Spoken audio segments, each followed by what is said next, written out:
സർവത്ര ഗോവിന്ദനാമസങ്കീർത്തനം. ഏറെ ധന്യമായ, വളരെ പരമപവിത്രമായ, അനുഗ്രഹീതമായ ഈ തപോഭൂമിയിൽ, അതും സായം സന്ധ്യയിൽ ഇവിടെ വന്ന് ഇരിക്കാൻ സാധിക്കുന്നത് തന്നെ ജന്മാന്തര സുഹൃതമാണ്, ഭാഗ്യമാണ്. അതിന് നമുക്കെല്ലാം ഭാഗ്യമൊരുക്കി തന്ന മള്ളിയൂരിൻ്റെ തപോനിധിയായ പരമഹംസമായ മള്ളിയൂർ ശങ്കരൻ നമ്പൂതിരിയുടെ പാവന സ്മരണയ്ക്ക് മുമ്പിൽ നമിച്ചുകൊണ്ടും അദ്ദേഹത്തിൻ്റെ മക്കളായ ശ്രീ പരമേശ്വരൻ നമ്പൂതിരി, ദിവാകരൻ നമ്പൂതിരി, അവരുടെ കുടുംബാംഗങ്ങൾ, അവരെല്ലാം നമിച്ചുകൊണ്ട് മള്ളിയൂർ ഈ ലോകത്തെ മുഴുവൻ അനുഗ്രഹിച്ചുകൊണ്ട്, പ്രപഞ്ചത്തെ മുഴുവൻ അനുഗ്രഹിച്ചുകൊണ്ടിരിക്കുന്ന ഗണപതി ഭഗവാന്റെ പാദങ്ങളിൽ നമിച്ചുകൊണ്ട്, നിങ്ങളുടെ എല്ലാവരുടെയും സാന്നിധ്യത്തെ നമിച്ചുകൊണ്ട് നമുക്ക് ആരംഭിക്കാം. എല്ലാവരും ഒന്ന് നിവർന്നിരിക്കുക, ഒന്ന് ഉണർന്ന് ഓങ്കാരമന്ത്രമൊക്കെ ചൊല്ലിക്കൊണ്ട് നമുക്ക് ഈ സായം സന്ധ്യയിൽ ആ ഓങ്കാരമന്ത്രത്തിൻ്റെ ഒരു ശക്തി, നേരത്തെ ശരജി മനോഹരമായി അതൊക്കെ വർണ്ണിക്കുകയുണ്ടായി. എല്ലാവരും ഒന്ന് നിവർന്നിരിക്കുക. നിങ്ങൾ കുറേ നേരം കണ്ടിന്യൂസ്ലി പ്രഭാഷണങ്ങൾ കേൾക്കുമ്പോൾ ഇത്തിരി താഴോട്ട് പോകാനുള്ളൊരു പ്രവണത വരും. നമ്മളൊന്ന് നിവർന്നിരിക്കുക, ചാരിയിരിക്കാതെ നിവർന്നിരിക്കുക. എല്ലാവരും നിവർന്നിരുന്ന് നല്ലവണ്ണം അതൊക്കെ ശ്വാസം എടുത്ത് ഒരുമിച്ച് ചൊല്ലാം. നമുക്ക് ഒരു 3 പ്രാവശ്യം ഓങ്കാരം. ഓ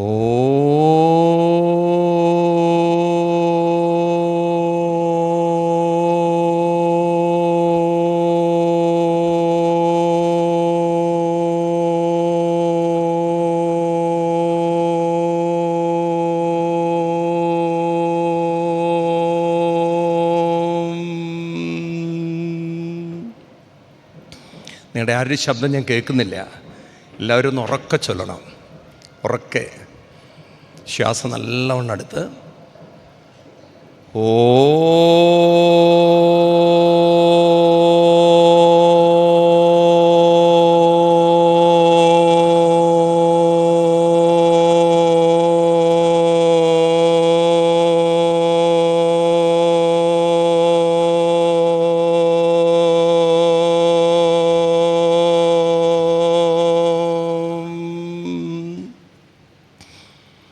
വീണ്ടും ശ്വാസം നല്ലോണം എത്രത്തോളം എടുക്കാൻ പറ്റും അത്രയും എടുക്കുക.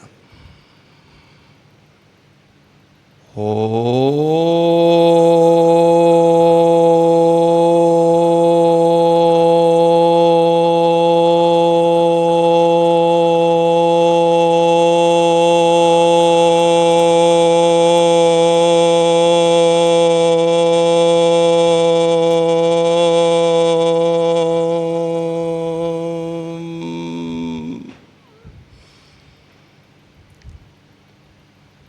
വക്രതുണ്ഡമഹാകായ കോടിസൂര്യസമപ്രഭാം നിർവിഘ്നം കുരു മേ ദേവ സർവകാര്യേഷു സർവദാ. വസുദേവസുതം ദേവം കംസചാണൂരമർദ്ദനം ദേവകീ പരമാനന്ദം കൃഷ്ണം വന്ദേ ജഗദ്ഗുരും. ഗുരുർബ്രഹ്മാ ഗുരുർവിഷ്ണു ഗുരുർദേവോ മഹേശ്വര ഗുരുസാക്ഷാത് പരം ബ്രഹ്മ തസ്മൈ ശ്രീ ഗുരവേ നമഃ. നമ്മൾ സുകൃതം ചെയ്തവരാണ്. കാരണം ഈ ഭാരത പവിത്ര ഭൂമിയിൽ ജനിക്കാൻ സാധിക്കുക എന്നത് തന്നെ ഭാഗ്യമാണ്, സുകൃതമാണ്. പക്ഷേ ഈ സുകൃതം നമ്മുടെ ജീവിതത്തിലേക്ക് അനുഭവമുണ്ടാവണമെങ്കിൽ സത്സംഗം വേണം. ഈ സത്സംഗം എന്ന് പറയുന്നത് നമ്മളിലുണ്ടാകുന്ന ക്ലാരിറ്റി, കൺവിക്ഷൻ, വ്യക്തത, ജീവിതത്തെക്കുറിച്ചുള്ള വ്യക്തത. നേരത്തെ സന്താനഗോപാലം വർണ്ണിച്ച് അവസാനം എത്തിയപ്പോൾ ഒരു വാക്ക് ഭഗവാൻ ആദിനാരായണൻ പറഞ്ഞത് ലോകസംഗ്രഹം ഏവാപി. ഇത് ഭഗവത്ഗീതയിൽ നമുക്ക് കാണാം. കൃഷ്ണൻ പറയുന്നു ലോകസംഗ്രഹം ഏവാപി. നമ്മുടെ ജീവിത ഉദ്ദേശ്യം എന്താണ്? ഇന്നിപ്പോൾ നമ്മുടെ യുവതലമുറകൾക്കറിയില്ല എന്തിനാണ് ഞാനിവിടെ വന്നതെന്ന്. നമ്മൾ ഒരു തെറ്റായ ബോധം കുട്ടികളിൽ അടിച്ചേൽപ്പിച്ചു. എങ്ങനെയെങ്കിലും 12th കഴിഞ്ഞപ്പോൾ നോക്കൂ, നിങ്ങൾ മാർച്ച് മാസത്തിലേക്ക് കിടക്കും, ഫെബ്രുവരി എല്ലാം എൻട്രൻസും, എങ്ങനെയെങ്കിലും ഒന്ന് മെഡിസിന് കിട്ടണം, അല്ലെങ്കിൽ എൻജിനീയറിങ് കിട്ടണം. ഈ ഒരു ഭ്രാന്തിൽ പോവുകയാണ് ലോകം. അത് കഴിഞ്ഞിട്ട് എന്തെന്നുള്ളത് അറിയില്ല. എല്ലാം ഒരു ജീവിതത്തെ മുഴുവൻ കുഴച്ചു മറച്ചാകെ അസ്വസ്ഥമാക്കി, എന്നിട്ട് പിന്നെ സമാധാനത്തിനും ശാന്തിക്കും വേണ്ടി നെട്ടോട്ട് മൂടുകയാണ്. അപ്പം നമ്മളിപ്പോൾ ചെയ്യുന്നത്, നമ്മുടെ സമൂഹം പോകുന്നതെല്ലാം ഒരു ഇൻ്റലക്ച്വൽ എക്സസൈസ്. ഇൻ്റലക്ച്വലി കുറേ ഇൻഫർമേഷൻ ഉണ്ടാക്കി അതിൻ്റെ പിന്നാലെ ഓടുമ്പോൾ, പിന്നീടാണ് നമ്മൾ സമൂഹത്തിൽ ജീവിക്കുമ്പോൾ, വ്യത്യസ്ത മനസ്സുകളുമായി ജീവിക്കുമ്പോൾ, വ്യത്യസ്ത സാഹചര്യങ്ങളോട് ഏറ്റുമുട്ടുമ്പോൾ ഇൻഫർമേഷനുണ്ട്, ട്രാൻസ്ഫോർമേഷൻ ഇല്ല. എല്ലാ വിവരങ്ങളും എനിക്കറിയാം. എനിക്ക് ചന്ദ്രനെക്കുറിച്ചറിയാം, എനിക്ക് മറ്റ് ഗ്രഹങ്ങളെക്കുറിച്ചറിയാം, എനിക്ക് പലതും അറിയാം. പക്ഷെ സ്വന്തം ജീവിത പ്രശ്നങ്ങളെ മാനേജ് ചെയ്യാൻ അറിയില്ല. ഇപ്പം ഇവിടെയാണ് നമ്മുടെ ഭാരതത്തിൻ്റെ മഹത്വം. നമ്മൾ പലപ്പോഴും ഭാരതത്തെ ശരിക്കും മനസ്സിലാക്കിയിട്ടില്ല. കാരണം നമ്മുടെ ഗവൺമെൻറ്റുകളൊന്നും നമ്മളെ ഇത് മനസ്സിലാക്കി തരാൻ ആ തരത്തിൽ അവർ എഫേർട്ട് എടുക്കുന്നുമില്ല. അതുകൊണ്ട് നമുക്കിത്തരം സത്രങ്ങൾ ആവശ്യമാണ്. നമ്മുടെ ഒരു ഭാഗ്യമാണ് എല്ലാ വർഷവും ഇവിടെ അതിഗംഭീരമായ രീതിയിൽ വലിയ സമ്പത്ത് ചെലവഴിച്ചുകൊണ്ട് ഈ മള്ളിയൂർ പരമപവിത്ര ഭൂമിയിൽ സത്രം നടക്കുന്നത്. കാരണം ഇങ്ങനെയുള്ള സത്രങ്ങളാണ് നമുക്ക് ഒരു ബോധമുണ്ടാക്കി തരിക. ഇപ്പം ഇവിടെയാണ് എനിക്ക് നിങ്ങളോടൊക്കെ പറയാനുള്ളത്, നമ്മൾ കുറച്ചുകൂടിയും ഡീപ്പായിട്ട് ഡെപ്തിൽ ഈ കാര്യങ്ങൾ പഠിക്കേണ്ട ഒരു കാലമാണ്. കാരണം ഇനിയുള്ള കാലഘട്ടത്തിൽ നമ്മുടെ കുട്ടികൾ അറിയണം എന്താണ് ഭാഗവതം, എന്തിനാണ് ഈ ഭാഗവതം. കാരണം 5000-ഓളം വർഷം പഴക്കമുള്ള ഈ ടെക്സ്റ്റുകളൊക്കെ ഇന്ന് ഈ ആധുനിക കാലഘട്ടത്തിൽ how you are going to apply it. ഇനിയുള്ള കാലമൊന്നും കുട്ടികളൊരു വിശ്വാസത്തിൽ നിൽക്കുന്നവരാവില്ല. കാരണം കുറച്ചുകൂടി സയൻറ്റിഫിക് ആയിട്ട് നമ്മളിപ്പോൾ ആർട്ടിഫിഷ്യൽ ഇൻ്റലിജൻസ്, നിങ്ങൾ കഴിഞ്ഞ ദിവസം കണ്ടില്ലേ, മനുഷ്യൻ്റെ ബ്രെയിൻ്റെ അകത്താണ് ചിപ്പ് വെച്ചിരിക്കുന്നത്. മനുഷ്യൻ്റെ ബ്രെയിൻ്റെ അകത്ത് ചിപ്പ് വെച്ചിട്ട് മനുഷ്യൻ്റെ തോട്ട്സ് മുഴുവൻ കമ്പ്യൂട്ടർ മോണിറ്ററിലേക്ക് വരുത്തുന്ന ഒരു കാലഘട്ടത്തിലാണ് നമ്മൾ ജീവിക്കുന്നത്. We are living in a such advanced ഒരു വേൾഡിലാണ്. അപ്പോൾ ആ ലോകത്തിൽ ജീവിക്കുമ്പോൾ ഈ ഭാഗവതത്തിന് എന്ത് പ്രസക്തി? ഈ 5000 വർഷം പഴക്കമുള്ള കൃതി എങ്ങനെയാണ് നമ്മളെ ഹെൽപ്പ് ചെയ്യുന്നത്? അപ്പം അവിടെയാണ് നമുക്ക് ഈ ഭാഗവതം എന്ന പേര് കേൾക്കുമ്പോൾ തന്നെ നമ്മുടെ ഉള്ളിലുണ്ടാവണം, ഇതൊരു അധ്യാത്മശാസ്ത്രമാണ്, ഇതൊരു ആത്മീയ കൃതിയാണ്. അപ്പം മതഗ്രന്ഥവും ആത്മീയ കൃതിയും ടോട്ടലി ഡിഫറെൻ്റാണ്. മതഗ്രന്ഥങ്ങളെന്ന് പറയുന്നത് വളരെ ഇൻഫർമേഷൻസാണ്, എന്തെല്ലാമോ ദൈവകഥകൾ പറയുന്നതാണ്, കൽപ്പനകൾ പറയുന്നതാണ്. ഇതൊരു ഇൻഫർമേഷനല്ല, ഇതൊരു ട്രാൻസ്ഫോർമേഷനാണ്. മനുഷ്യനെ കൂടുതൽ കൂടുതൽ കഴിവുറ്റവരാക്കി തീർക്കുക. നമ്മുടെ ഗവൺമെൻറ്റുകളൊക്കെ ചെയ്തതെന്ന് വെച്ചാൽ ബുദ്ധിയിൽ കുറേ ഇൻഫർമേഷൻ തന്നു എന്നല്ലാതെ മനുഷ്യ മനസ്സിൻ്റെ സാധ്യതകളെക്കുറിച്ച്, അതിൻ്റെ വൈഭവത്തെക്കുറിച്ച്, അതിൻ്റെ മഹത്വത്തെക്കുറിച്ച് നമുക്കൊന്നും അറിയില്ല. ഇപ്പോൾ വലിയ നിധി കയ്യിൽ വെച്ചിട്ട് പിച്ചക്കാരെ പോലെ ജീവിക്കേണ്ട ഗതികേട് വന്നിരിക്കണം. നമ്മുടെ മനസ്സിൻ്റെ അകത്തേക്ക്, അതിൻ്റെ ഉള്ളറകളിലേക്ക്, അതിൻ്റെ ആഴങ്ങളിലേക്ക് ഇറങ്ങിച്ചെല്ലാം നമ്മൾ പഠിച്ചിട്ടില്ല. വലിയ നിധിയുടെ ഉള്ളിലായിരിക്കുന്നത്, വലിയ സമ്പത്തിൻ്റെ ഉള്ളിൽ ഇരുന്നു കൊണ്ട് പിച്ച തണ്ടെന്ന ഗതികേടിലാണ് മനുഷ്യൻ. അപ്പോൾ ഈ നിധിയിലേക്ക് ഇറങ്ങിച്ചെല്ലണമെങ്കിൽ, മനുഷ്യൻ്റെ മനസ്സിൻ്റെ ഉള്ളിലേക്ക് ഇറങ്ങിച്ചെല്ലണമെങ്കിൽ someone has to guide us. ആരെങ്കിലും നമുക്ക് വഴി കാണിച്ചു തരണം. നമ്മുടെ ഗുരുക്കന്മാരൊക്കെ വഴികാട്ടികളാണ്. മള്ളിയൂരിനെ പോലുള്ള മഹാനിധികൾ, ഈ മഹത്വം മനസ്സിലാക്കിയവർ, അവർ വഴി കാണിച്ചതുകൊണ്ടാണ് ഇന്നും ഈ പരമപവിത്ര ഭൂമിയിൽ ഇതുപോലുള്ള സത്രം നടത്തുന്നത്. ഭഗവാൻ കൃഷ്ണൻ ഒരു വഴികാട്ടിയാണ്. നമ്മൾ ഓരോരുത്തരും വഴി അറിയുന്നവരും വഴികാട്ടികളുമായി മാറണം. അതാണ് ലോകസംഗ്രഹം എന്ന് പറയുന്നത്. വഴി അറിയുകയും വേണം, ആ വഴിയിലൂടെ ചരിക്കുകയും വേണം, മറ്റുള്ളവർക്ക് വഴി കാണിക്കുന്ന വെളിച്ചങ്ങളായി മാറണം. സ്വാമി വിവേകാനന്ദൻ പറയും, ഒരു കത്തുന്ന സൂര്യനെ പോലെ ഉജ്ജ്വലിക്കണം എന്നതായിരിക്കണം ആഗ്രഹിക്കേണ്ടത്. അറ്റ്ലീസ്റ്റ് ഒരു മെഴുകുതിരിയെങ്കിലും ആവണം, കുറച്ചു പേർക്കെങ്കിലും വഴി കാണിച്ചു കൊണ്ടുപോകണം. ഒരിക്കലും എരിഞ്ഞടങ്ങുന്ന ഉമിത്തി പോലെ ആവരുത്. ഉമിത്തിയിലും തീയുണ്ട്, പക്ഷെ അത് എരിഞ്ഞെരിഞ്ഞ് തീരും. അത് വഴി കാണിച്ചിട്ടില്ല എന്ന് വരെ. അതുപോലെ ആയിത്തീരരുത് ജീവിതം. അത് നമുക്ക് വഴി കാണിക്കണമെങ്കിൽ നമ്മുടെ ഉള്ളിൽ വഴി തെളിയണം. നമ്മളാദ്യം വെളിച്ചം തെളിയിക്കണം. അതിനാണ് ഞാനും നിങ്ങളും ഇവിടെ വന്നിരിക്കുന്നത്. ഞങ്ങളാരും പ്രഭാഷകരല്ല. നിങ്ങളിലൂടെ പഠിക്കുകയാണ്. നമ്മളെല്ലാവരും പഠിക്കുകയാണ്, മനസ്സിലാക്കുകയാണ്. കൂടുതൽ കൂടുതൽ ആഴങ്ങളിലേക്ക് ഇറങ്ങിച്ചെല്ലാൻ ഞങ്ങൾക്കും കിട്ടിയൊരു അവസരമാണത്. അപ്പം അതുകൊണ്ട് ഇത് കേവലം പ്രഭാഷണങ്ങളായിട്ട് നിങ്ങൾ കേൾക്കരുത്. നമ്മളെല്ലാവരും സാധകന്മാരാണ്, സാധന ചെയ്യുകയാണ്.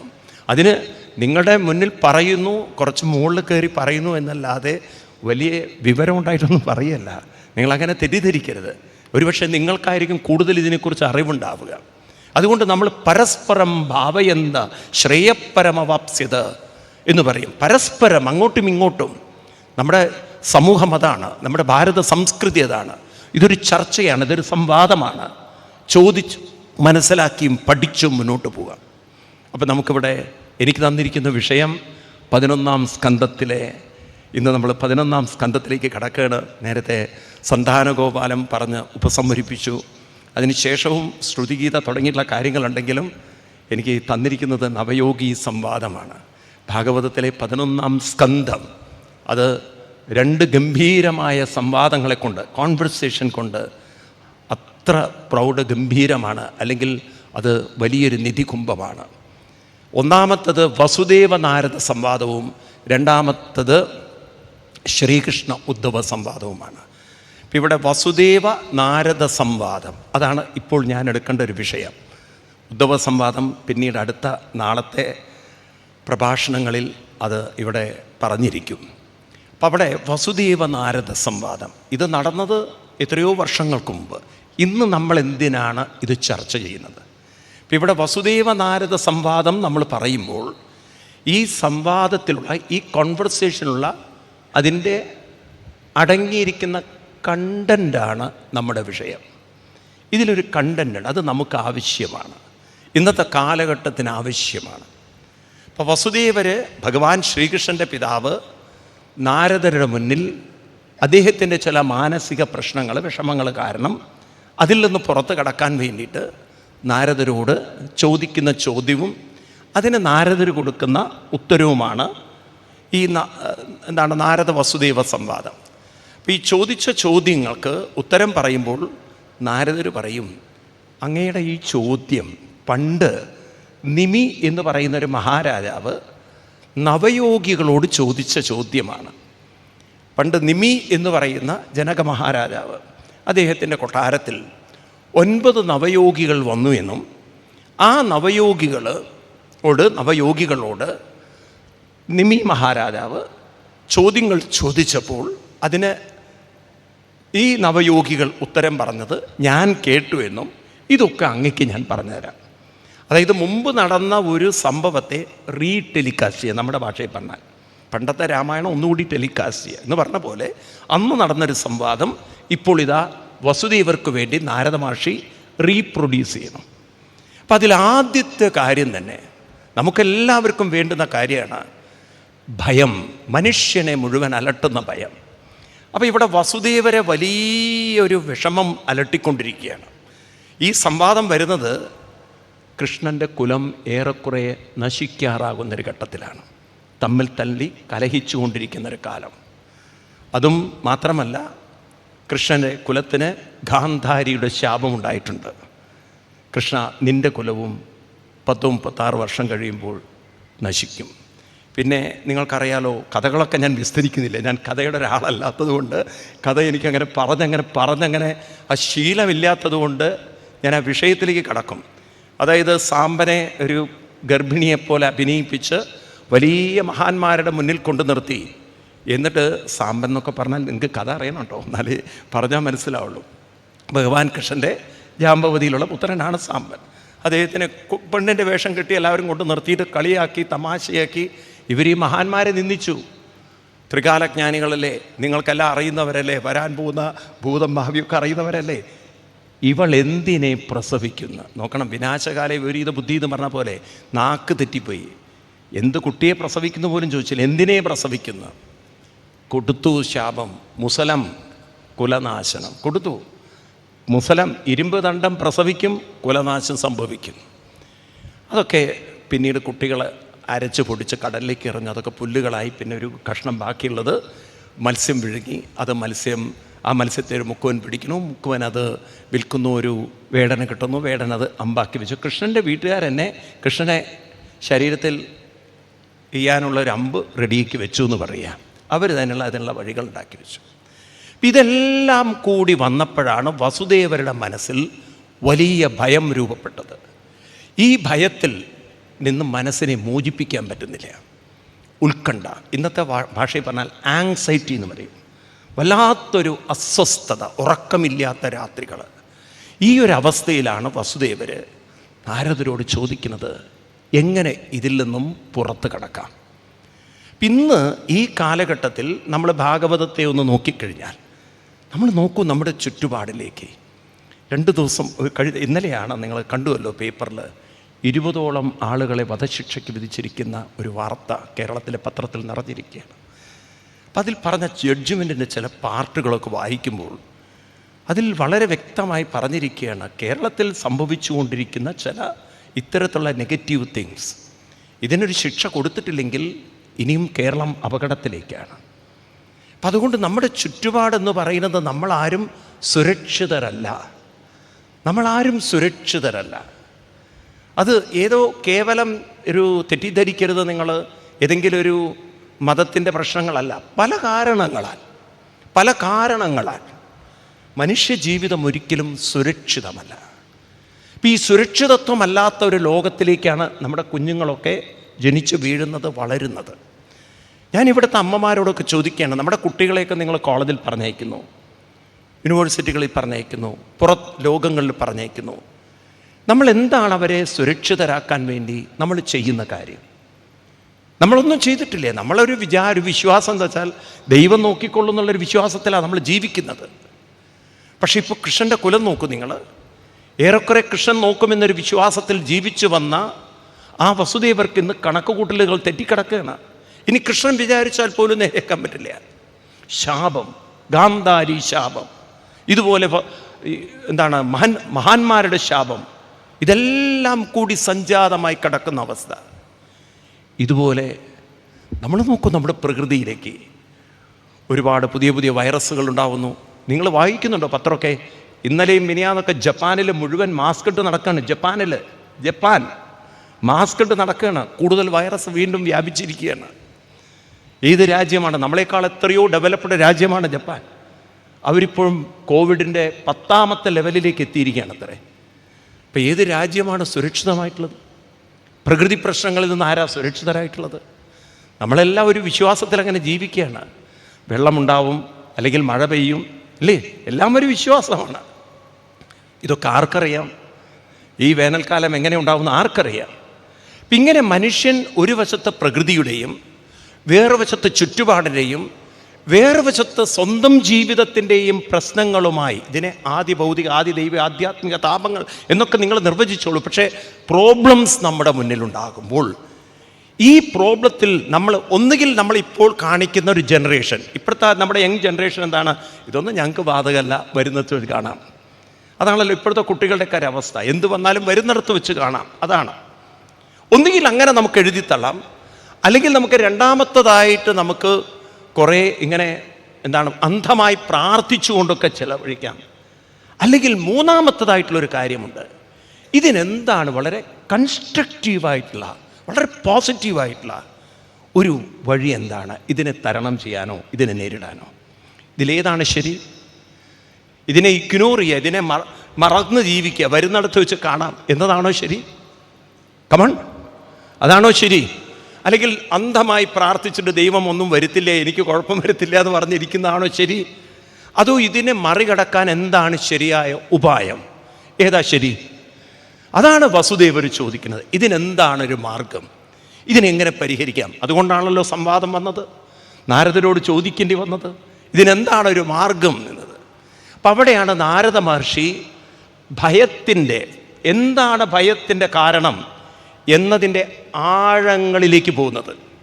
ഞാൻ ഇവിടെ ഇരിക്കുന്നവരോട് പറയുകയാണ്, ലോകത്തിൽ ഇന്നും നമ്മുടെ കുട്ടികൾ പഠിക്കുന്ന സൈക്കോളജി, ഈവൻ മെഡിക്കൽ കോളേജിൽ പഠിക്കുന്ന സൈക്യാട്രി, ഇതൊക്കെ ഇന്ന് വെസ്റ്റേൺ ആളുകൾ കണ്ടെത്തിയ കുറേ നിഗമനങ്ങളെ ബേസ് ചെയ്തിട്ടാണ്.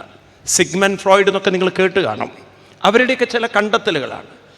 അതിനും അപ്പുറത്തേക്ക് കടന്ന ദിഷണാശാലികൾ, അപ്പുറത്തേക്ക് കടന്ന ഉൾക്കണ്ണു തുറന്നവർ, ഉൾക്കാഴ്ചയുള്ളവർ, ഭാരതത്തിലെ ഋഷിവര്യന്മാരായിരുന്നു. നിങ്ങൾക്ക് ഭാഗവതം നിങ്ങൾ ശ്രദ്ധിച്ച് പഠിച്ചു നോക്കിയാൽ നിങ്ങൾക്ക് കാണാം ഭയത്തിനെന്താണ് കാരണം എന്നത്. ഏകാദശ സ്കന്ധം തുടങ്ങുമ്പോൾ തന്നെ ഭയം ദ്വിതീയാഭിനിവേശതസ്യാൽ ഈശാദപേദസ്യ വിപര്യോ സ്മൃതി തുടങ്ങിയ വരികളുണ്ട്. ചുരുക്കി പറഞ്ഞാൽ ഇത്രയേ ഉള്ളൂ, ഭയത്തിന് കാരണം ദ്വിതീയാത് ഭയം ഭവതി. ഞാനിന്ന് പോകുന്നതിന് മുമ്പ് നിങ്ങളുടെ തലയിൽ ഇത് കയറ്റിയിട്ടേ ഞാൻ പോവുള്ളൂ. ഭയം ദ്വിതീയാത് ഭവതി, ദ്വിതീയാത് ഭയം ഭവതി. എല്ലാവരും ഒന്ന് പറയൂ, ദ്വിതീയാത്. ദ്വിതീയം എന്ന് പറഞ്ഞാൽ സംസ്കൃതമാണ്. ദ്വിതീയം എന്ന് പറഞ്ഞാൽ രണ്ട് കൊണ്ട് ഭയം ഭവതി, ഭയം സംഭവിക്കുന്നു. ഇതാണ് എഴുത്തച്ഛൻ മനോഹരമായി എഴുതി വെച്ചത്. ഒന്നായ നിന്നൈഹ രണ്ടെന്നു കണ്ടളവിൽ ഉണ്ടായൊരിണ്ടപദമിണ്ടാവതല്ല മമ പണ്ടേ കണക്ക വരുവാൻ നിൻ കൃപാവലികൾ ഉണ്ടാകയെങ്കലിക നാരായണായ നമ. നമ്മളിതിങ്ങനെ ചൊല്ലും, എന്തു ഉണ്ടായി, നമുക്കാകെ ഉണ്ടാക്കാനേ അറിയുള്ളൂ, അത് വേറെ കാര്യം. ഒന്നായ നിന്നെ രണ്ടായി എന്ത്, നമുക്ക് വല്ല അർത്ഥം അറിഞ്ഞിട്ടാണ് അതൊക്കെ പറയുന്നത്. എന്താ ഒന്നായത്, എന്താ രണ്ടായത് എന്നുള്ളത് പറയുന്നു മാത്രം. നാരായണീയത്തിലും മനോഹരമായി എഴുതി വെച്ചിട്ടുണ്ട്. ഭീതിർനാമദ്വിതീയാൽ നനുമന കൽപ്പിതം ചദ്വിതീയം എന്നൊക്കെ പറഞ്ഞ് ഭട്ടതിരിപ്പാട് മനോഹരമായി എഴുതി വെച്ചിട്ടുണ്ട്. ഇത് വാസ്തവത്തിൽ ഉപനിഷത്തിൽ നിന്നെടുത്തതാണ്. ദ്വിതീയാത് ഭയം ഭവതി. ഒന്നുകൂടി പറയും, ദ്വിതീയാത് ഭയം ഭവതി. രണ്ട് കൊണ്ട് ഭയമുണ്ടാക്കുന്നു. ഇത് ശരിക്കും പറഞ്ഞാൽ നമുക്ക് പ്രാക്ടിക്കലി നമ്മുടെ ജീവിതത്തിൽ കൊണ്ടുവരാൻ പറ്റുന്നൊരു കാര്യമാണ്. രണ്ട് കൊണ്ട് ഭയമുണ്ടാകുന്നു. ഇവിടെ എന്താണ് ഈ രണ്ട്? ഇവിടെ എന്താണ് ഒന്ന്? ഈ ജീവിതത്തെ നമ്മൾ അനുഭവിക്കുന്നത്, അറിയുന്നത്, ഫീൽ ചെയ്യുന്നത് മനസ്സുകൊണ്ടാണല്ലോ. ആണല്ലോ? ആണോ? നമ്മളൊക്കെ മനസ്സുകൊണ്ടാണ് ജീവിതത്തെ ഫീൽ ചെയ്യുന്നത്. ഇപ്പം സുഖം, ദുഃഖം, വിഷമം, വേദന, ഭയം എല്ലാം എവിടെയാണ് വരുന്നത്? എല്ലാം എവിടെയാണ് വരുന്നത്? എൻ്റെ മനസ്സിൽ ഭയം വരുന്നു, എൻ്റെ മനസ്സിന് സന്തോഷം വരുന്നു, എൻ്റെ മനസ്സിനാകെ അസ്വസ്ഥത വരുന്നു, എനിക്ക് ടെൻഷൻ വരുന്നു, സ്ട്രെസ്സ് വരുന്നു എന്നൊക്കെ മനസ്സിലായിട്ടാണ് ബന്ധപ്പെട്ടാണല്ലോ പറയുന്നത്. ആണോ? ആണോ അല്ലയോ? രാത്രി ഉറക്കത്തിൽ ആരെങ്കിലും പറഞ്ഞിട്ടുണ്ടോ എനിക്ക് ഭയങ്കര ടെൻഷനാണെന്ന്? ഇന്ന് വരെ പറഞ്ഞിട്ടില്ല. രാത്രി ഉറക്കത്തിൽ ആർക്കെങ്കിലും ഭയമുണ്ടോ? എന്തോന്നും മിണ്ടാത്തത്? എവിടെയാണെന്ന് എനിക്കറിയില്ല, കോട്ടയത്താണോ എവിടെയാണോ എന്ന്. ഒരു മനുഷ്യൻ, അദ്ദേഹം ഒരു അധ്യാപകനാണേ, ഇദ്ദേഹം വീട്ടിൻ്റെ പുറത്ത് പോകുമ്പോൾ, ഒറ്റയ്ക്കാണ് താമസം, വീട്ടിൻ്റെ പുറത്ത് പോകുമ്പം ഇദ്ദേഹം സകല വാതിലുകളും ജനവാതിലും തുറന്നിട്ടിട്ട് പോകും. വീടിൻ്റെ അകത്ത് കയറിയാൽ വാതിലും ജനവാതിലും കൊട്ടി അടയ്ക്കും. അപ്പം പൊതുവേ ഇങ്ങനെ നമ്മളൊക്കെ വീട്ടിൽ കയറി എന്താ ചെയ്യുക? ജനവാതിലൊക്കെ നിങ്ങളൊക്കെ എന്താ ചെയ്യുക? വീട്ടിലെത്തിയാൽ തുറന്നിടും. വീട്ടിൻ്റെ പുറത്ത് പോകുമ്പോഴാണ് നമ്മൾ വാതിലും ജനവാതിലൊക്കെ അടയ്ക്കുക. ആണോ? ഇദ്ദേഹം നേരെ വിപരീത. വീടിൻ്റെ പുറത്ത് പോകുമ്പോഴാണ് വാതിലും ജനവാതിലും തുറന്നിട്ട്. ഇങ്ങനെ ഒരാൾ ചെയ്താൽ എന്താ നമ്മൾ മനസ്സിലാക്കുക? ചെമ്പരത്തി പൂ വയ്ക്കേണ്ട കേസല്ലേ? ആണോ അല്ലയോ? നോർമലാണോ? നോർമലാണോ? അപ്പോൾ ആരും ചോദിച്ചു, എന്താ നിങ്ങളിങ്ങനെയൊക്കെ കാണിക്കുന്നത്? അപ്പം അദ്ദേഹം പറഞ്ഞു, നോക്കൂ, ഞാനും നിങ്ങളും തമ്മിലുള്ള വ്യത്യാസമാണ്. നിങ്ങളുടെ വീട്ടിൽ വില പിടിച്ച സാധനം അലമാരയിൽ കിടക്കുന്നുണ്ട് ഇല്ലേ? അതുകൊണ്ടാണ് നിങ്ങൾ എവിടെ പോകുമ്പോഴും വാതിലൊക്കെ കൊട്ടി അടച്ചിട്ടിട്ട് പോകുന്നത്. എൻ്റെ വീട്ടിൽ ഏറ്റവും വില പിടിച്ച സാധനം ഞാനാണ്. അതുകൊണ്ട് വീടിൻ്റെ അകത്ത് കയറിയാൽ ഏറ്റവും വില പിടിച്ച സാധനത്തിനെ സൂക്ഷിക്കണ്ടേ? വാതിലും ജനവാതിലും അടയ്ക്കണ്ടേ? ഒന്നും ഉണ്ടാകുന്നത്. നമ്മുടെ വീട്ടിലെ ഏറ്റവും വില കുറഞ്ഞ സാധനം നമ്മളാണ്. നമ്മുടെ വീട്ടിലെ ഏറ്റവും വില കുറഞ്ഞ സാധനം നമ്മളും ബാക്കിയുള്ളതൊക്കെ ഏറ്റവും വില കൂടി. അതുകൊണ്ട് അതിനെ പ്രൊട്ടക്റ്റ് ചെയ്യാനാണ് നമ്മൾ വാതിലടയ്ക്കുന്നത്.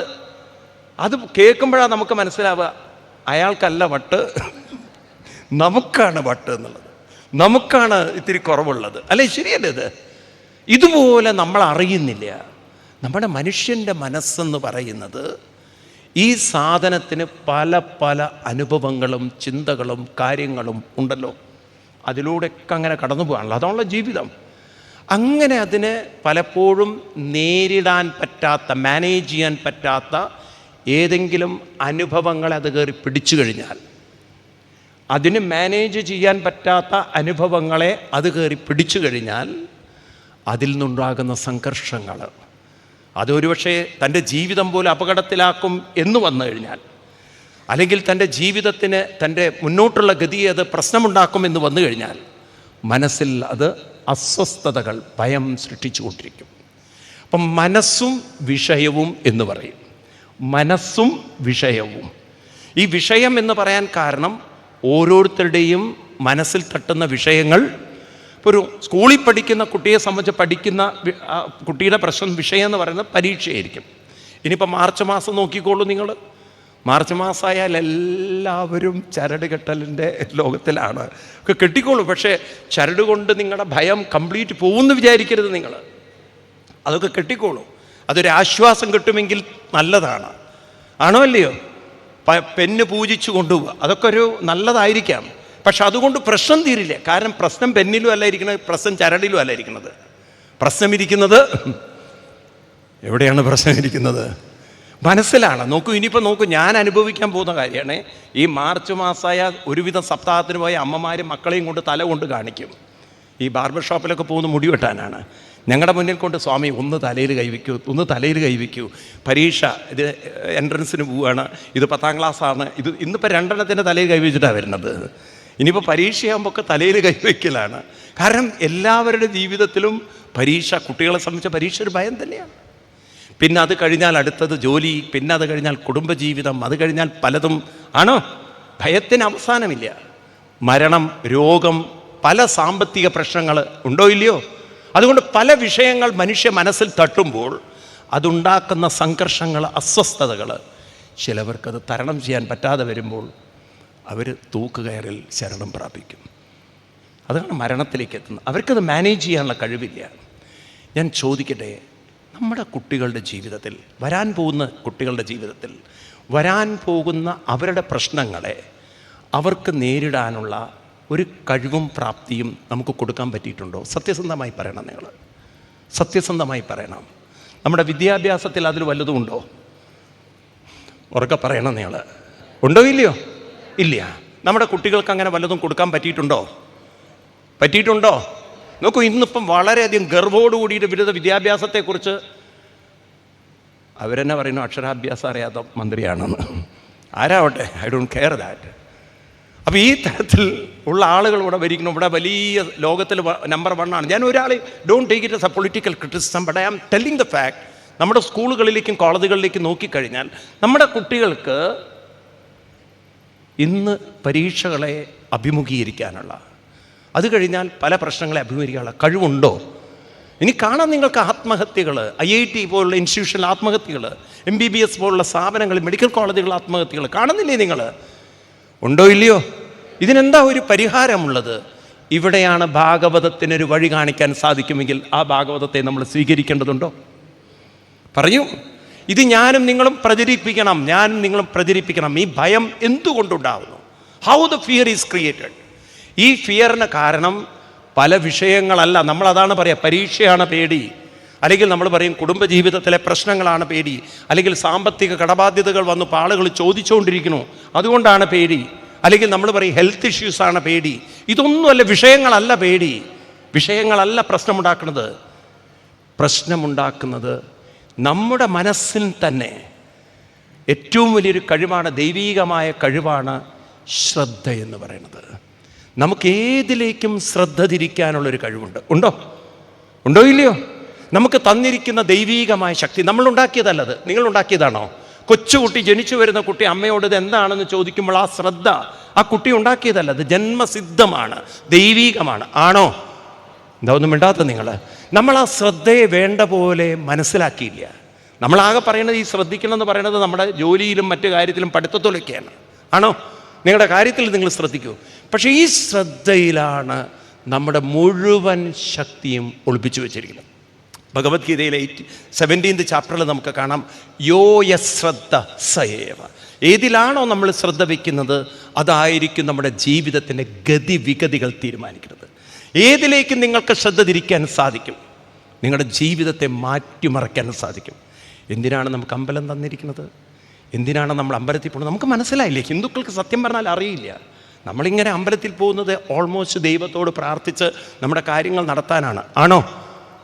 എന്താ ഒന്നും മിണ്ടാത്തത് നിങ്ങൾ? പൊതുവെ അങ്ങനെയല്ലേ കുട്ടികളെ നമ്മൾ പഠിപ്പിക്കുന്നത്? ഇത് പറയുമ്പോൾ നിങ്ങൾ മിണ്ടില്ല. അങ്ങനെയാണോ അല്ലയോ? അങ്ങനെയല്ലേ ഇപ്പം നമ്മൾ കുട്ടികളെ പഠിപ്പിക്കുന്നത്? പ്രാർത്ഥിക്കൂ, നിങ്ങൾക്കെല്ലാം ദൈവം നടത്തി തരുമെന്നാണ് പറയുന്നത്. സത്യത്തിൽ അതിനാണോ അമ്പലം വെച്ചത്? നിങ്ങൾ ഈ ഏകാദശ സ്കന്ധം വായിക്കുമ്പോൾ അവിടെ നമുക്ക് കുറേയും കൂടി വ്യക്തത വരും. അവിടെ നമുക്ക് കാണാം എങ്ങനെയാണ് ഈ ശ്രദ്ധയെ നമ്മൾ മാറ്റിയെടുക്കേണ്ടത്.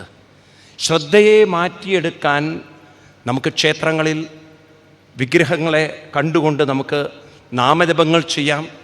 അതേപോലെ തന്നെ നേരത്തെ പറഞ്ഞ പോലെ ഓങ്കാരവും അതുപോലെ പ്രാണായാമവും തുടങ്ങിയിട്ടുള്ള സാധന സമ്പത്തി അതൊക്കെ ചെയ്യാം.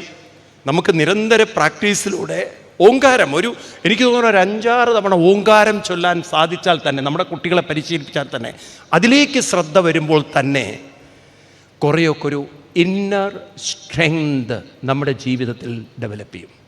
ഒരു കാര്യം എനിക്ക് നിങ്ങളോട് പറയാനുള്ളത്, ഒരു പ്രശ്നത്തെയും ആത്യന്തികമായി പരിഹരിക്കാൻ ആർക്കും സാധ്യമല്ല. You cannot solve any problem. ഇപ്പോൾ ഹെൽത്ത് ഇഷ്യൂ അതവിടെ കിടക്കും, അത് മരിക്കുന്നത് വരെ നമ്മുടെ കൂടെ ഉണ്ടാവും. ഇതുപോലെ ഓരോ പ്രശ്നങ്ങൾ ഇവിടെ ഉള്ളത് ഒരു കാലത്തും അത് പരിഹരിച്ചുകൊണ്ട് ആർക്കും ഇവിടെ നിന്ന് പോകാൻ പറ്റില്ല. ഞാൻ ചോദിക്കട്ടെ, ചിലർ പറയും എനിക്ക് ഒരു കടബാധ്യതയില്ല. അങ്ങനെ ഒരു മനുഷ്യൻ ഈ ഭൂമിയിൽ ഉണ്ടാവുമോ? നിങ്ങൾക്ക് ആരോടും കടബാധ്യത ഇല്ലാതെ അവിടെ നിന്ന് മരിക്കാൻ പറ്റുമോ? സത്യമേ പറയാവൂ, നുണ പറയരുത്. ഒരു കടബാധ്യതയില്ല, എനിക്കില്ല സ്വാമി എന്ന് പറഞ്ഞാൽ നിങ്ങൾക്ക് ഇവിടുന്ന് പോകാൻ പറ്റുമോ? ഒന്നും മിണ്ടാത്തത്. നിങ്ങളൊരു പക്ഷേ ബാങ്കിൽ കടമെടുത്തിട്ടുണ്ടാവില്ല, അല്ലാതെ നമുക്ക് ഒരുപാട് ആൾക്കാരോട് കടമുണ്ടാവില്ല. പലരോടും ഞാൻ കടപ്പെട്ടിട്ടുണ്ട്, എത്രയോ ആളുകളോട് കടപ്പെട്ടിട്ടുണ്ടാവും ഇല്ലേ? എത്ര ആളുകളോട്. കാരണം എത്ര സ്ഥലങ്ങളിൽ പോയി ഭക്ഷണം കഴിക്കുന്നു, നമുക്ക് കടബാധ്യത ഇല്ലേ? ഉണ്ടോ ഇല്ലയോ? ശങ്കരാചാര്യസ്വാമികളുടെ മാതൃപഞ്ചിക എടുത്ത് നോക്കിക്കഴിഞ്ഞാൽ ഏത് മകനാണ് ആ കടം തീർക്കാൻ പറ്റുക അമ്മേ എന്ന് ചോദിച്ചുകൊണ്ടാണ് ശങ്കരാചാര്യസ്വാമികൾ മാതൃപഞ്ചകത്തിൽ എഴുതിയിരിക്കുന്ന 1-ാമത്തെ ശ്ലോകത്തിൽ തന്നെ, അല്ലേ? ആരോടാ നമുക്ക് കടബാധ്യത തീർത്തു പോകാൻ പറ്റുമോ? അത് തീർക്കാൻ പറ്റില്ല. അത് മരിക്കുന്നത് വരെ നമ്മുടെ കൂടെ ഉണ്ടാവും ഇല്ലേ? അമ്മയുടെ ആ മുലപ്പാലിൻ്റെ വില അത് എത്ര ജന്മം കൊണ്ട് തീർക്കാൻ പറ്റുമോ? അതല്ലേ നമ്മുടെ മസ്തിഷ്കം മുഴുവൻ ഡെവലപ്പ് ചെയ്തിരിക്കുന്നത്. പ്രകൃതിയോടുള്ള കടപ്പാട് നമുക്ക് തീർക്കാൻ പറ്റുമോ? എത്ര ആളുകൾ നമ്മളെ സഹായിച്ചിട്ടുണ്ട്, ആരോടുള്ള കടപ്പാട് നമുക്ക് തീർക്കാൻ പറ്റും? അപ്പം ഇങ്ങനെ നമ്മുടെ ജീവിതത്തെ നോക്കിക്കഴിഞ്ഞാൽ നമുക്കവിടെ കടബാധ്യതകൾ കിടക്കണ്ടേ? ഇതേപോലെ തന്നെ നമുക്ക് മറ്റു പല പ്രശ്നങ്ങളും എല്ലാം അവിടെ പ്രശ്നങ്ങളാണ് പലരും ചർച്ച ചെയ്യുന്നത്. ഈ പ്രശ്നങ്ങളെ മറികടക്കാൻ മനസ്സിനെ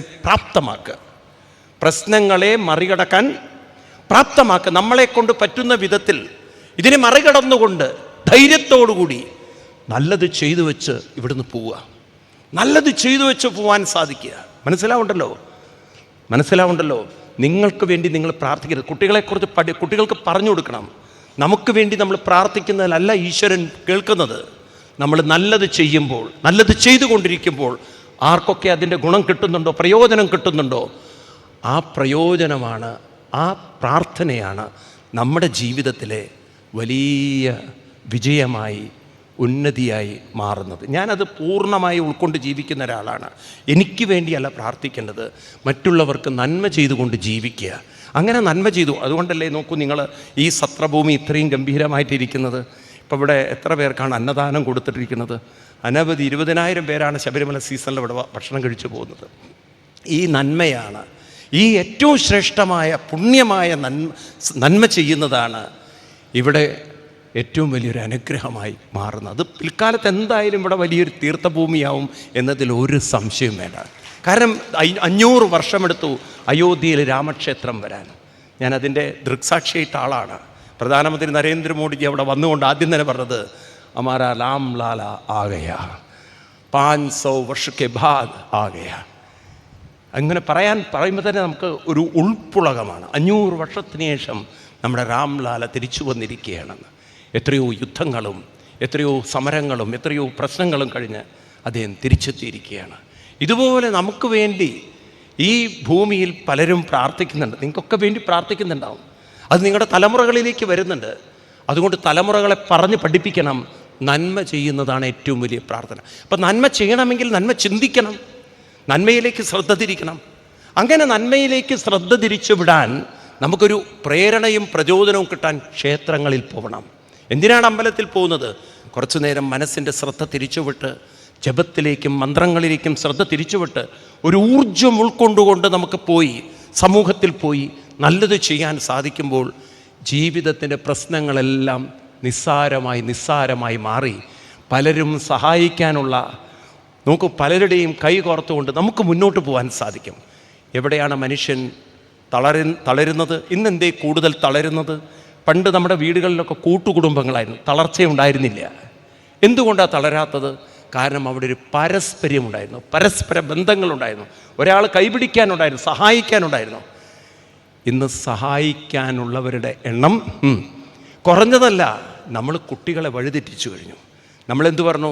നിങ്ങൾക്ക് വേണ്ടി പ്രാർത്ഥിക്കുക, നിങ്ങൾക്ക് വേണ്ടി പ്രാർത്ഥിക്കുക, നിങ്ങൾക്ക് വേണ്ടി പ്രാർത്ഥിക്കുക. അതാണോ വേണ്ടത്? നിങ്ങൾ മറ്റുള്ളവർക്ക് വേണ്ടി പ്രവർത്തിക്കുക, മറ്റുള്ളവരെ സഹായിക്കുക. അങ്ങനെയായിരുന്നു പഠിപ്പിച്ചെങ്കിലോ ആരെങ്കിലും ഒരു വിഷമഘട്ടത്തിൽ നമ്മുടെ കൈപിടിക്കാൻ എന്താ ഒന്നും മിണ്ടാത്തത്? ആരെങ്കിലും നിങ്ങൾ പറഞ്ഞു കൊടുത്തിട്ടുണ്ടോ കുട്ടികൾക്ക്? മറ്റുള്ളവരെ സഹായിക്കുന്നതാണ്, മറ്റുള്ളവർക്ക് എന്തെങ്കിലും നമ്മളെക്കൊണ്ട് പറ്റുന്ന എന്തെങ്കിലും തരത്തിലുള്ള ഒരു കാര്യങ്ങൾ ചെയ്യുന്നതാണ് ഏറ്റവും വലിയ പ്രാർത്ഥന എന്ന് പഠിപ്പിച്ചിട്ടുണ്ടോ? നിങ്ങളെല്ലാവരും എന്താ ഒരു സൈലൻറ്റ് മോഡിലിരിക്കുന്നത്? അങ്ങനെ പഠിപ്പിച്ചിട്ടുണ്ടോ? ഉണ്ടെന്നോ ഇല്ലെന്നോ? നിങ്ങൾക്ക് വേണ്ടി പ്രാർത്ഥിക്കണം എന്നാണോ പറഞ്ഞു കൊടുത്തത്? അതോ മറ്റുള്ളവരെ സഹായിക്കുന്നതാണ് ഏറ്റവും വലിയ പ്രാർത്ഥന? ഏതാ പഠിപ്പിച്ചു കൊടുത്തിരിക്കുന്നത്?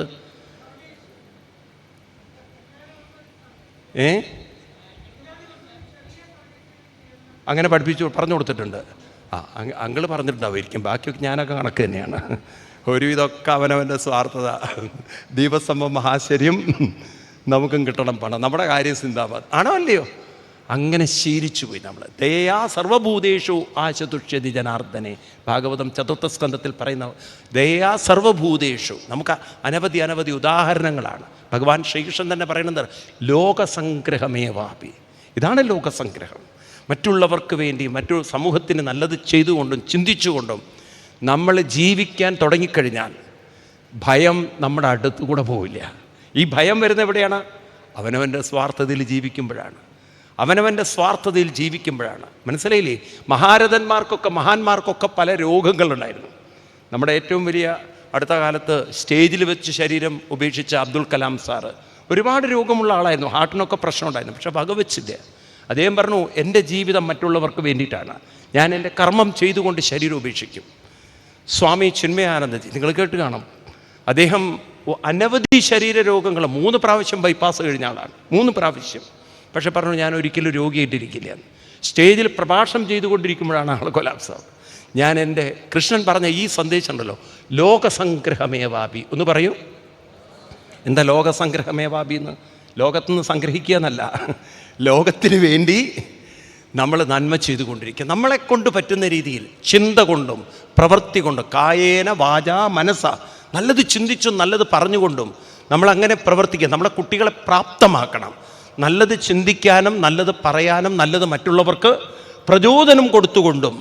അങ്ങനെ പോവാൻ സാധിച്ചു കഴിഞ്ഞാൽ, അങ്ങനെ ഒരു മൈൻഡ് സെറ്റ് നമ്മൾ ഡെവലപ്പ് ചെയ്യാൻ സാധിച്ചാൽ ഭയം എന്നതിലേക്ക് നമ്മുടെ ശ്രദ്ധ പോവില്ല. ശ്രദ്ധ ഭയത്തിലേക്ക് പോകുന്നതിന് കാരണം നല്ല കാര്യത്തിലേക്ക് ശ്രദ്ധ പോവാതിരിക്കുന്നത് കൊണ്ട് ആണോ?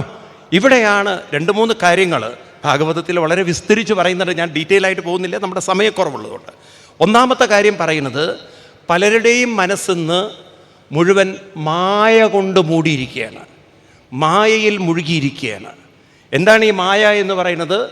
അതായത് ലോകം ചിന്തിക്കുന്ന രീതിയിൽ നമ്മളും ചിന്തിക്കണം. നമുക്ക് വ്യത്യസ്തമായൊരു കാഴ്ചപ്പാടില്ല. നിങ്ങൾ നോക്കൂ, കേരളത്തിലൊക്കെ നോക്കൂ, നിങ്ങൾക്ക് കാണാൻ സാധിക്കും എത്രയോ വിദ്യാഭ്യാസമുള്ള ചെറുപ്പക്കാർ പോലും അങ്ങോട്ട് ബ്ലൈൻഡ്ലി ചില രാഷ്ട്രീയത്തിൽ അങ്ങോട്ട് അമർന്ന് വിശ്വസിക്കുകയാണ്. എന്നാൽ ഞാൻ ഈ ലോകത്തിൽ നോക്കുമ്പോൾ എനിക്ക് മനസ്സിലായിട്ടുള്ളത്, ഒരു രാഷ്ട്രീയം കൊണ്ടും ലോകം നേരിയിട്ടില്ല. അവനവൻ്റെ പ്രയത്നം കൊണ്ട് മാത്രമേ നിങ്ങൾ രക്ഷപ്പെടുള്ളൂ. രാഷ്ട്രീയം കൊണ്ട് ഈ ലോകം നന്നാക്കിയിട്ടുണ്ടെന്ന് ഏതെങ്കിലും ഒരു രാജ്യം തെളിയിക്കട്ടെ. നിങ്ങൾ നോക്കൂ, ഇവിടുന്ന് ആളുകൾ ദുബായിൽ പോകുന്നു. ദുബായിൽ പോകുന്നത് രാഷ്ട്രീയം കൊണ്ട് നേരെയാക്കിയതല്ല. അവിടുത്തെ രാജാവ്, അവിടുത്തെ രാജഭരണമാണ്. അവരവരുടെ എഫേർട്ട് എടുത്തുകൊണ്ട് പല രാജ്യങ്ങളിലെയും ആളുകളെ കൊണ്ടുവന്ന് ഇൻവെസ്റ്റ് ചെയ്യിച്ചിട്ട് അങ്ങനെയല്ലേ ആ രാജ്യം ഡെവലപ്പ് ചെയ്തത്? ആണോ അല്ലയോ? സിംഗപ്പൂർ, ആ രാജ്യം എടുത്തു നോക്കൂ. ഇനിയിപ്പോൾ ചൈന എന്ന് പറയുന്ന രാജ്യമാണെങ്കിൽ പോലും അവർ ഡെവലപ്പ് ചെയ്തിരിക്കുന്നതൊക്കെ അവരുടെ ഡെവലപ്മെൻറ്റ് നമുക്ക് സമ്മതിക്കാം. പക്ഷെ അത് മുഴുവൻ രാഷ്ട്രീയം കൊണ്ടാണെന്ന് പറഞ്ഞാൽ തെറ്റാണ്. കാരണം അവർ ഈ പറയുന്ന കമ്മ്യൂണിസത്തിലൊന്നല്ല അവർ വിശ്വസിക്കുന്നത്, അവർ ഭൗതികതയുടെ ലോകത്തിലാണ്. കാരണം മുഴുവൻ മെറ്റീരിയലിസ്റ്റിക് വേൾഡാണ്. നിങ്ങൾ ചൈനയിൽ പോയിട്ടുണ്ടെങ്കിലേ അറിയുള്ളൂ. ഞാൻ അനവധി തവണ യാത്ര ചെയ്ത ആളായതുകൊണ്ട് പറയണം, അമേരിക്കയും ചൈനയിലെ ബീജിങ്ങും ഷാങ്കായും വലിയ വ്യത്യാസമില്ല. ഇറ്റ്സ് ഓൾമോസ്റ്റ് അങ്ങേയറ്റത്തെ ഒരു മെറ്റീരിയലിസ്റ്റിക് കൺട്രിയാണത്. വളരെ ഒരു റിച്ച് സമ്പന്നമായിട്ടുള്ള ഒരു രാജ്യം. ജീവിക്കാൻ നല്ല പണം വേണം. നിങ്ങൾ വിചാരിക്കേണ്ട കമ്മ്യൂണിസ്റ്റ് രാജ്യമായതുകൊണ്ട് എല്ലാം ഫ്രീ കിട്ടുന്ന അങ്ങനെയൊന്നുമില്ല. അവിടെ തേനും പാലൊന്നും ഒഴുകുന്നില്ല. അമേരിക്കയിൽ ഈ എത്രമാത്രം ന്യൂയോർക്കിൽ നമുക്ക് താമസിക്കാൻ റെൻറ്റ് കൊടുക്കണോ അത്രയും കൊടുക്കണം ബീജിങ്ങിലും ഷാങ്കായിലും. മനസ്സിലാവുണ്ടല്ലോ നിങ്ങൾക്ക്? സമ്പന്ന രാജ്യം തന്നെയാണ്. അവർ അധ്വാനിച്ചിട്ട് തന്നെയാണ് ആ പണം ഉണ്ടാക്കിയിരിക്കുന്നത്. ഏത് രാജ്യവും രാഷ്ട്രീയം കൊണ്ടല്ല, അധ്വാനം കൊണ്ടാണ് നേരെയായിട്ടുള്ളത്. മനസ്സിലാവുണ്ടല്ലോ? എന്നാൽ ഈ കേരളത്തിൽ ഒരു പണിയെടുക്കണ്ട, മനുഷ്യൻ നന്നാവുമെന്ന് വിശ്വസിക്കുന്ന കുറേ വിഡ്ഢികൾ. ഒന്ന് ആലോചിച്ച് നോക്കൂ നിങ്ങൾ. ഒരു പണിയെടുക്കണ്ട. ഇനി എടുക്കാൻ പോകുന്നവരോട് പറയാ നീയും എടുക്കണ്ട, നന്നാവുമെന്ന്. എനിക്ക് മനസ്സിലാവല്ലേ നമ്മുടെ നാടിന് എന്താ പറ്റിയതെന്നുള്ളത്. നിങ്ങൾ നോക്കൂ, തൊഴിലുറപ്പെന്ന് ഞാൻ ആരും കളിയാക്കല്ല. തൊഴിലുറപ്പെന്നുള്ള പാവങ്ങളോട് പറയാം, നിങ്ങൾ തൊഴിൽ ഉറക്ക് ചെയ്താൽ മതി, നിങ്ങൾ ഒരിക്കലും ഉറപ്പ് വരുത്തരുത്, അത് മാത്രമേ ഉറപ്പ് വരുത്താവൂ. എന്നാൽ എന്തൊരു കഷ്ടമാണ് നോക്കൂ നിങ്ങൾ. നമ്മുടെ കേരളത്തിൻ്റെ ഒരു തെറ്റായ ഒരു ബോധം നമ്മുടെ ചെറുപ്പക്കാരിലേക്ക് കൊണ്ടുവന്ന് പഠിക്കണ്ട, അങ്ങനെ അലസമായി ജീവിക്കുക, തോന്നിയതുപോലെ ജീവിക്കുക, കള്ളു കുടിച്ച് ജീവിക്കുക. കേരളത്തിൻ്റെ ഒരു അവസ്ഥ നോക്കൂ നിങ്ങൾ. ഭാഗവതത്തിൽ പറയും, ഈ കലിയുഗം എന്ന് പറഞ്ഞാൽ കലിയുടെ പ്രഭാവം വരുന്നത് കള്ളും ചൂതുകളിയൊക്കെയുള്ള സ്ഥലത്താണ് കലി. ഇവിടെ ഇപ്പം അതാണ് ഇപ്പോൾ ഉള്ളത്. ഈ സാധനത്തിൽ അങ്ങനെ രമിച്ച് ജീവിക്കുന്ന യുവത്വം ആണോ അല്ലയോ? എന്താ ഒന്നും മിണ്ടാത്തത് നിങ്ങൾ? എന്താ നമ്മുടെ കേരളം ഇത് നമ്മുടെ കുട്ടികൾ കണ്ടുകൊണ്ടിരിക്കുകയാണ്. അവരതിൽ നിന്ന് മാറ്റണം. അവർക്ക് വ്യത്യസ്തമായൊരു ചിന്താബോധം വേണം. അതവർക്ക് ഉണ്ടാവണമെങ്കിൽ നമുക്ക് ഭാഗവതം പോലുള്ള പ്രചരിപ്പിക്കണം, ആചരിക്കുകയും വേണം. അതിനാണ് നമ്മൾ ഇത്തരം സത്രങ്ങളിൽ വരുന്നത്. പ്രചരിക്കണം, നമ്മൾ പറഞ്ഞു കൊടുക്കണം. നിങ്ങളുടെ ജീവിതം, നമ്മുടെ കുട്ടിക്കാലത്ത് അച്ഛനമ്മമാർ പറയും, നീ തന്നെ വിചാരിച്ചാലേ നന്നാക്കാൻ പറ്റുള്ളൂ എന്ന്. ഞങ്ങൾക്ക് നന്നാക്കാൻ പറ്റില്ല. പറയുന്നിട്ടില്ല? നിങ്ങളോടാരും പറഞ്ഞിട്ടില്ല? എൻ്റെ അച്ഛൻ അനവധി തവണ എന്നോട് പറഞ്ഞിട്ടുണ്ട്, നീ വിചാരിച്ചാൽ മാത്രമേ നിന്നെ. ഇതന്നെയാണ് ഭഗവാൻ കൃഷ്ണൻ പറയണത്, ഉദ്ധരേത് ആത്മനാത്മാനം.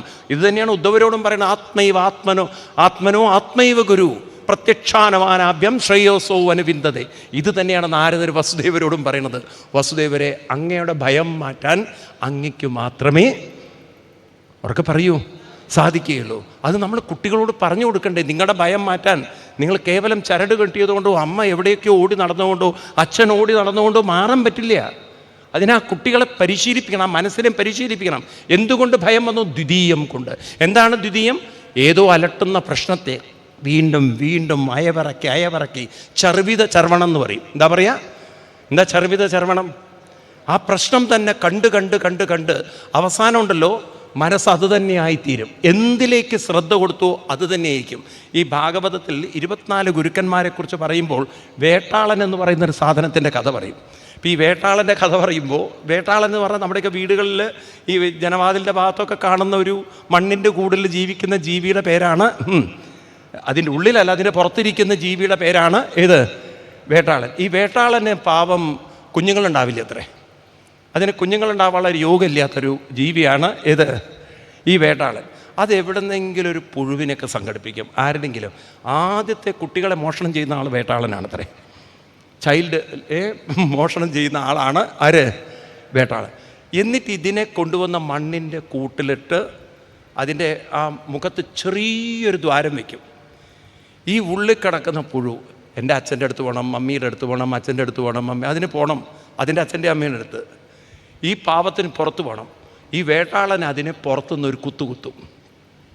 ഈ കുത്തുമ്പോൾ ഇത് വേദനിക്കും.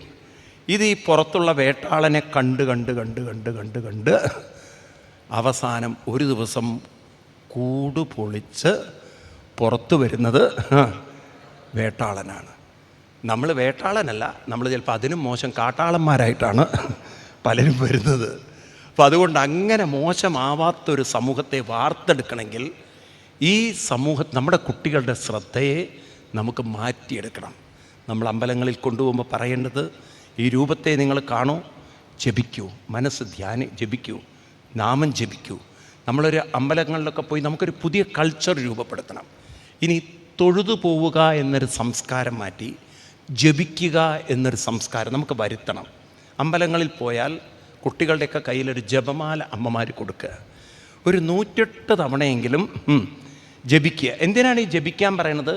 ശ്രദ്ധ ജപത്തിലേക്ക് തിരിയും തോറും മനസ്സിൽ രൂപപ്പെടുന്ന ഒരു ആത്മീയ ശക്തിയുണ്ട്, ആത്മീയ ബലമുണ്ട്.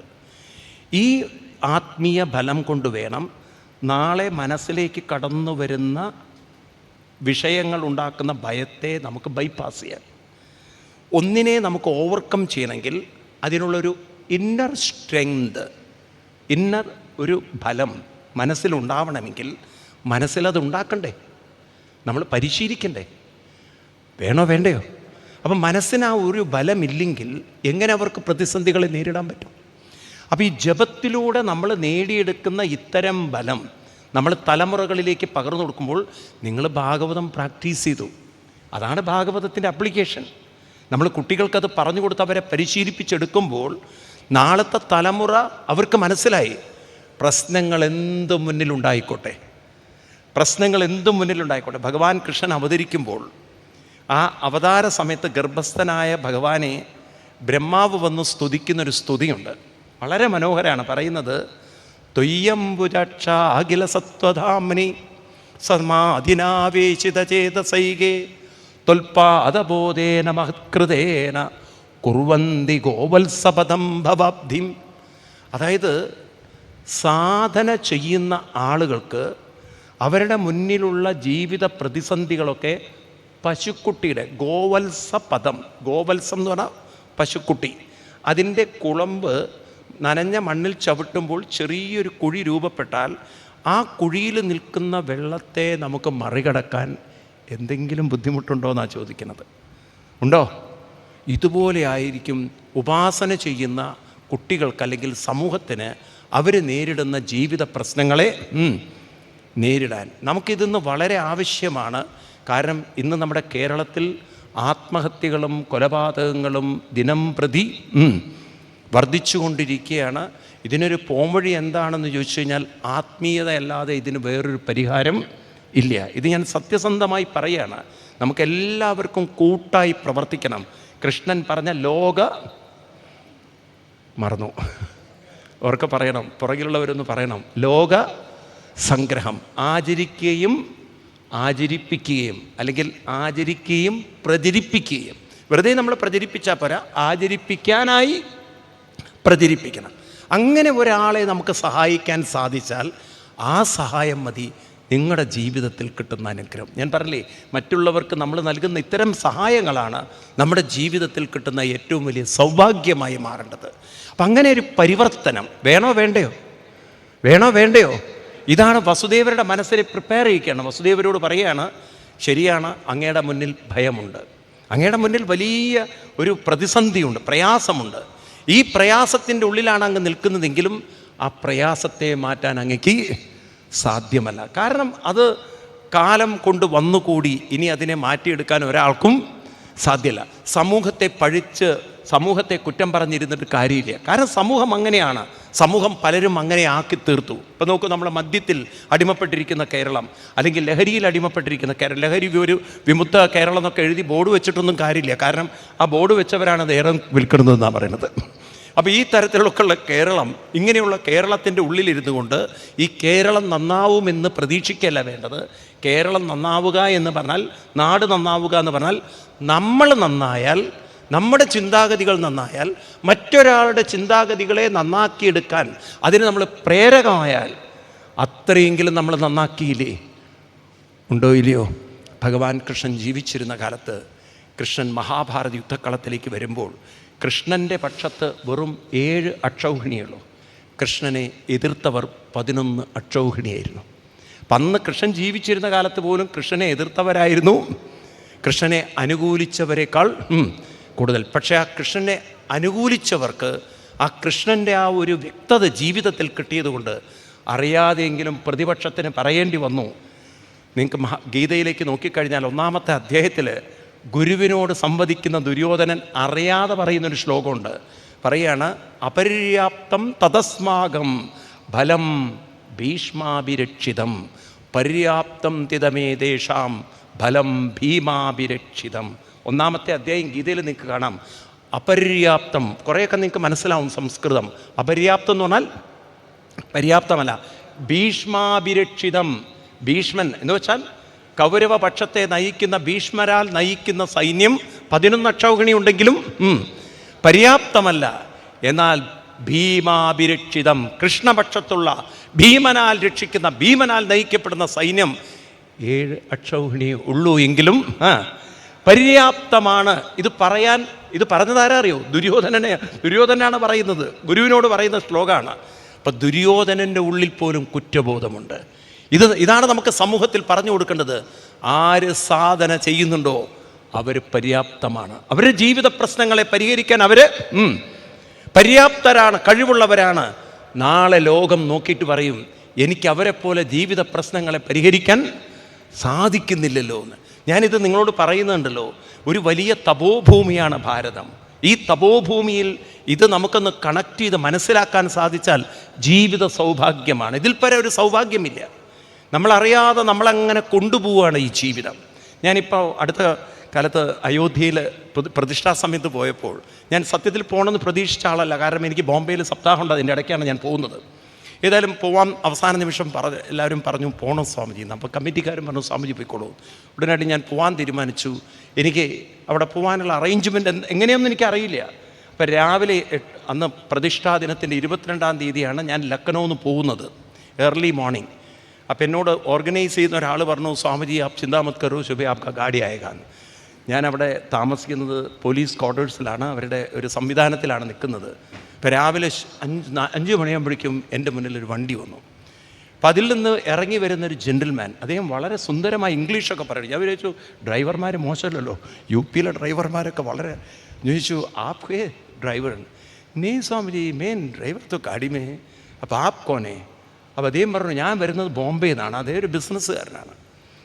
ചോദിച്ചു ആപ് ക്യോ ആ ഗയാ?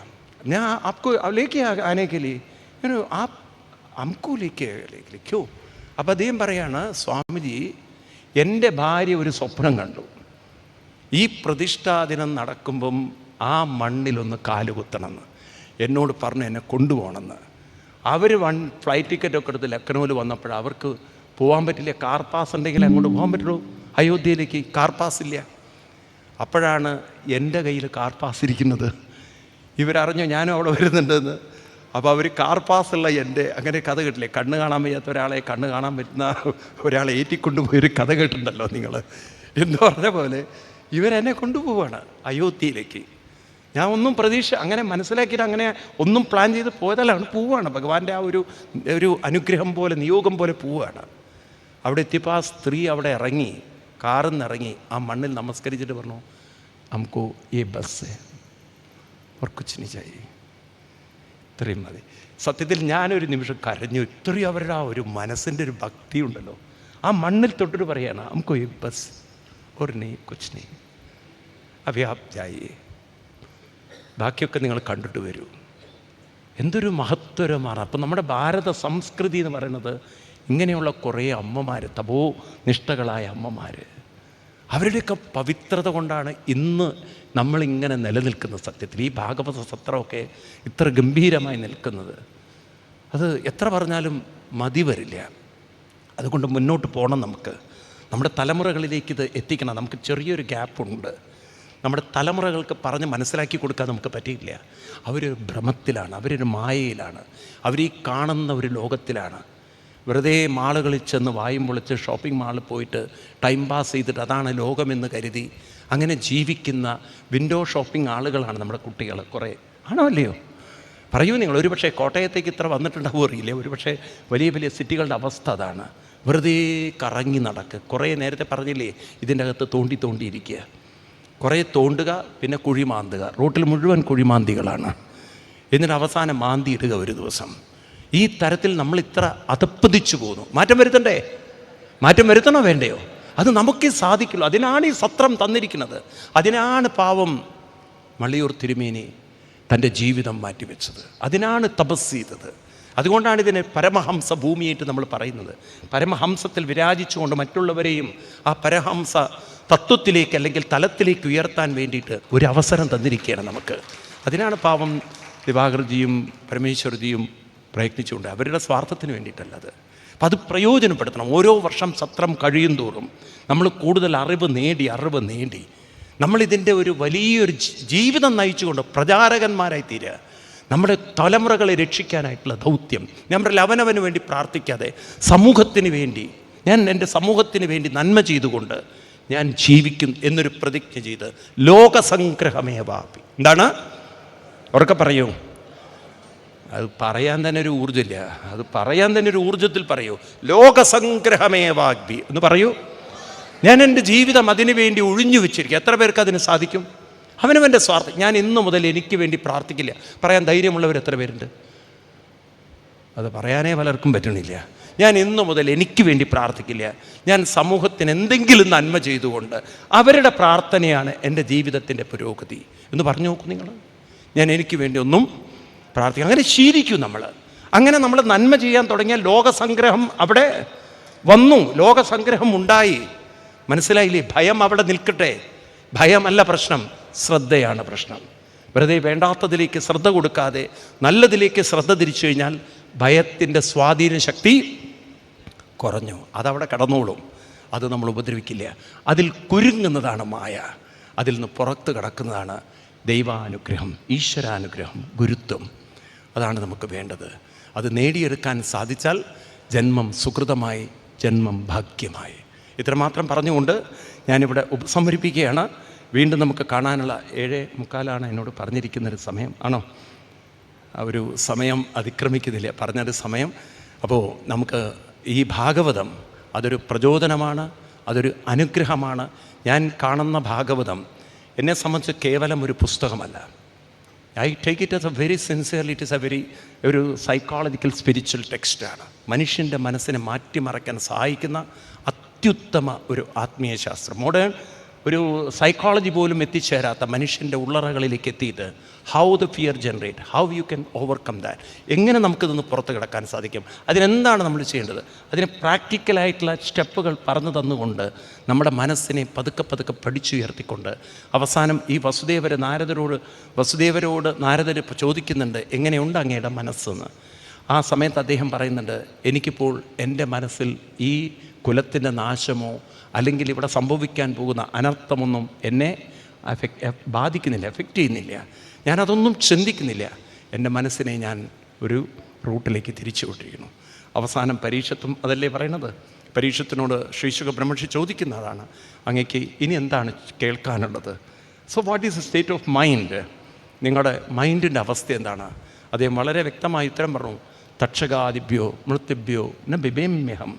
എനിക്ക് അല്പം പോലും തക്ഷകൻ്റെ വിചാരവുമില്ല, മരണത്തിൻ്റെ വിചാരവുമില്ല. കാരണം എൻ്റെ മനസ്സിപ്പോൾ അജ്ഞാനം ച നിരസ്തമ്മേ ജ്ഞാനവിജ്ഞാനനിഷ്ഠയാ ഭവദാദർശിതം ക്ഷേമം പരം ഭഗവതപദം. No, I am very clear. എൻ്റെ പോകുന്ന റൂട്ട് എനിക്ക് ക്ലിയറാണ്. എൻ്റെ മനസ്സിൻ്റെ ഡയറക്ഷൻ എനിക്ക് വ്യക്തമാണ്.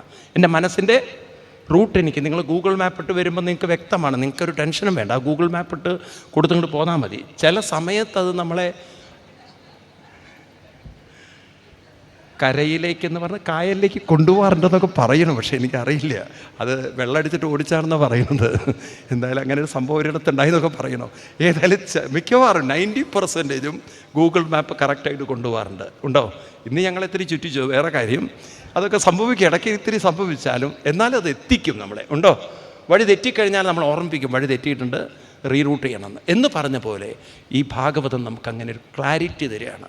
ആ വ്യക്തതയിൽ ജീവിക്കാൻ നമുക്ക് സാധിക്കട്ടെ. നമ്മുടെ ശ്രദ്ധയും ലോകസംഗ്രഹവും ഇത് രണ്ടും ഓർമ്മിപ്പിച്ചുകൊണ്ട് ഈ പവിത്ര ഭൂമിയിൽ വീണ്ടും വരാൻ എനിക്ക് സാധിച്ച മഹാഭാഗ്യത്തിന് അത് കാരണഭൂതന്മാരായ ഗുരുക്കന്മാരെ നമിച്ചുകൊണ്ട്, നിങ്ങളുടെ എല്ലാവരുടെയും ശ്രദ്ധയ്ക്ക് മുമ്പിൽ നമിച്ചുകൊണ്ട് നിർത്തുന്നു. നന്ദി, നമസ്കാരം, പ്രണാമം.